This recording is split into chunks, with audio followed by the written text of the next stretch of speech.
However, advancements in transportations, communications, and medical technology have transformed the industry, making it more accessible to a broader range of people. Now, as head of the Medical and Dental Councils of Nigeria's 7th Association of Medical Councils of Africa annual capacity building workshop, the theme, integrated health regulation and leadership in building resilient health systems. Discussions are expected to focus on roles and responsibilities of health professionals, regulators, educators, medical directors, and academic leaders. A lot is to be discussed at this very important gathering as we move on this very time this afternoon. But now let's go to Abuja and speak to the Registrar General of the and Chief Executive Officer. She is also of the Medical and Dental Council of Nigeria. She's live in our Abuja studios there, Dr. Fatima Kyari. Thank you so much, Dr. Kyari, for starting the week with us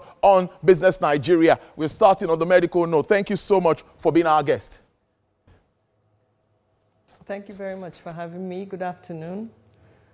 Good afternoon. Yes, yes. Very interesting conversation I guess we should have, because I'm going to start with that very important theme that I looked at now, carries a lot, embodies a lot in that theme. But in view of the ranges of challenges in the health sector, tell us what you really intend to achieve with this coming together of professionals in your sector. Thank you very much. That's a very important question. As the MDC and the Medical and Dental Council of Nigeria, what we do is to regulate the health professions of medicine and dentistry. And we have a say in how we train doctors, who they become.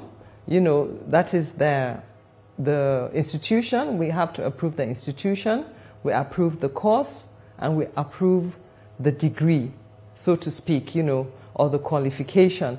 And then we put them on our register as doctors or dentists. So we are the chief regulators for medical and dental professionals. Now, when we come to do this workshop, we agreed that we have to standardize our credentialing system, our regulation system across board, not just in medical and dental professions across Africa, but we are also looking at an integrated health regulation to include other health regulatory bodies. For example, in Nigeria, we have 14 health regulatory bodies. So we are looking at how we can foster harmony amongst the professions and also have a standardized health regulation model along all the health regulatory bodies. So that is one of the reasons why we're having this. And I must say that I must thank the leadership and the General Assembly of the Association of Medical Councils of Africa for accepting our bid to host this first ever, you know, in Nigeria, capacity building workshop. And of course, we give gratitude also to the Ministry of Health, the coordinating minister, for supporting this workshop and for, you know, all the collaborations. In fact, he has put in all that he can so that this workshop is successful. So one of the things, the other thing we're going to do is also leadership development.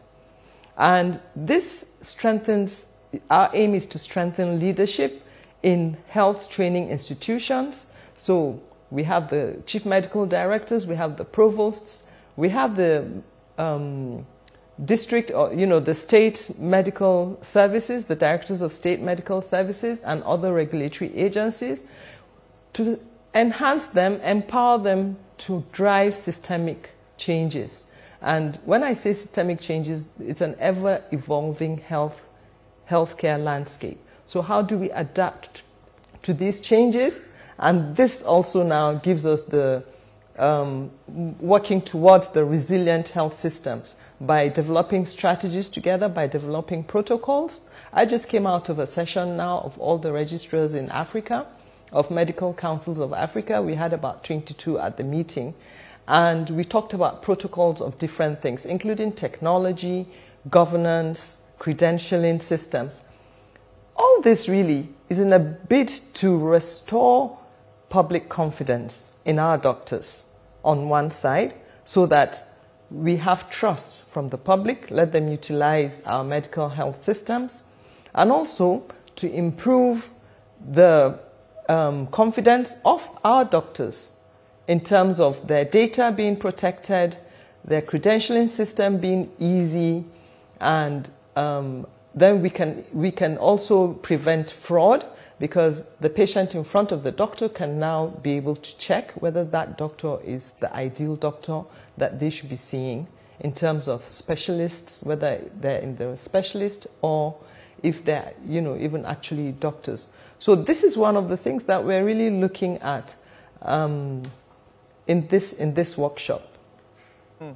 Interesting. But, definitely, I'm going to ask you issues around brain drain, revenue loss, topical for us as journalists. I would like to know what you're doing in that regard, and if you're addressing some of this, of course, during your conversation.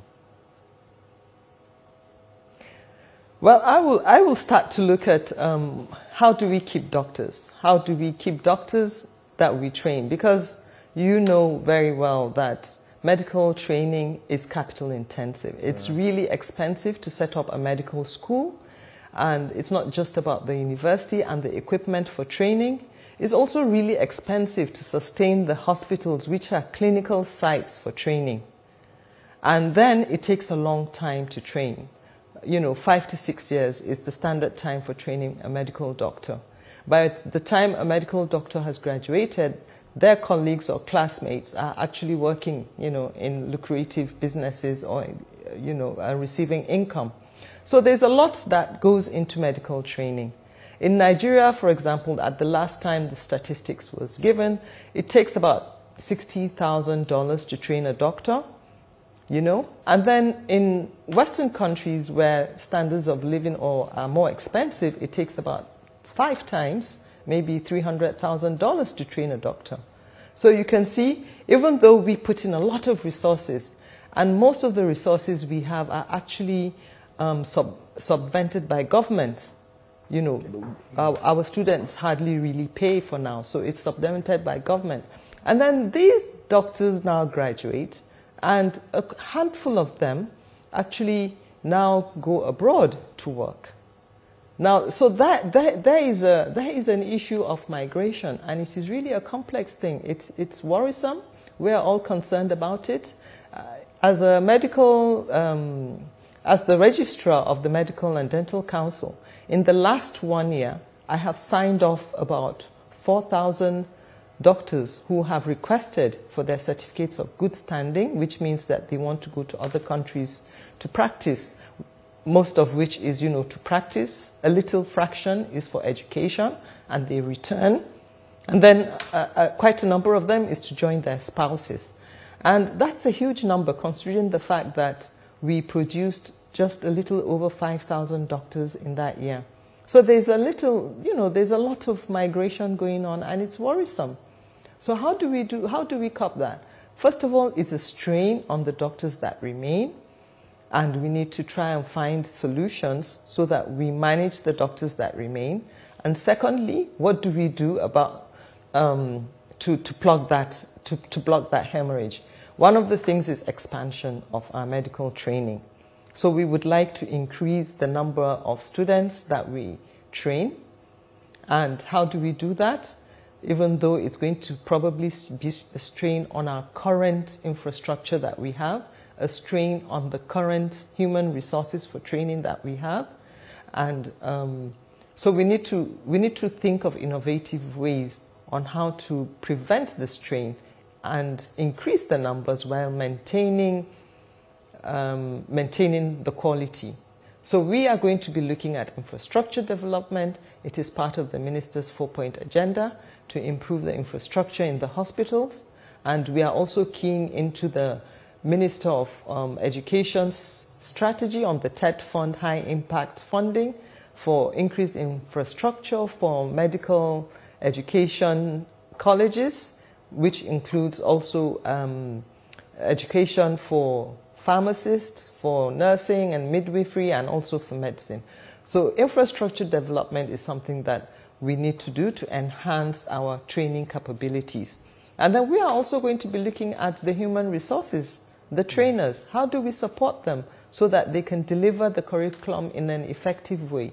And the doctors that remain, what are the social and physical well-being strategies that we're going to incorporate so that we keep them, safe, feeling confident, and feeling able to discharge their duties. These are some of the strategies that we're looking at. So no doubt it costs a lot to train a doctor. No doubt it's really a strain also on our economy. But the way I always look at it is that we don't see health as a cost, but as an investment. Because if you invest in health, return on investment is not about money or cash in your pocket, but it's about human capital productivity. So it's human capital development, and the return on investment is the health workforce productivity. A healthy workforce is always better than, and then when you come back to the tourism thing I'm talking about, yes, we are really losing a lot of income that should have stayed in Nigeria to medical tourism. With some of the strategies that we're putting in place, including the national health, strategy for investment and innovation initiatives, through the sector-wide approach and through the minister's four-pronged point agenda, we are really looking at, what I say, reverse tourism, reverse medical tourism, reverse JAPA. And I think it's a good time to work in the health sector, and I'm very confident that very soon we will reverse JAPA and we will reverse medical tourism. Medical tourism is already happening. I hear that there are some hospitals, especially with the public-private partnership, and also some public-private hospitals who have the expertise, because we have the expertise from Nigeria, and doctors who have spent time abroad, who have imbibed the best practices and have returned and are contributing back into their country. And coupled with infrastructure, good infrastructure of the hospitals, people are now coming back to Nigeria to seek healthcare, expert healthcare at a fraction of cost, and even the waiting time that they would have done in countries abroad. So it's happening a little by little, but I think we can improve it much more than what we're getting now. We have 2 minutes to wrap this but interesting conversation, I must say. One of the major challenges in the health sector across the globe is the emergence of new threats, such as pandemics and economic emergencies. How are you preparing as MDCN to prepare the Nigerian health sector to be more resilient and agile when all of this happens?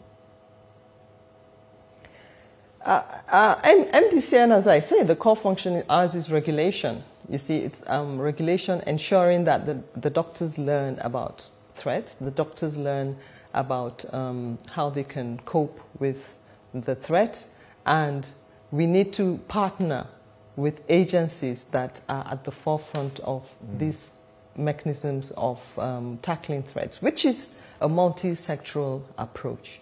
So at MDCN, we want to maintain quality, equity, and ethical standards in tackling these threats. And these are the challenges that we need to empower our doctors to be able to handle the challenges and the changing trends that occur. Wish you happy deliberations, Dr. Fatima Kyari, CEO Registrar at the Medical and Dental Council of Nigeria. Thank you so much for joining the program.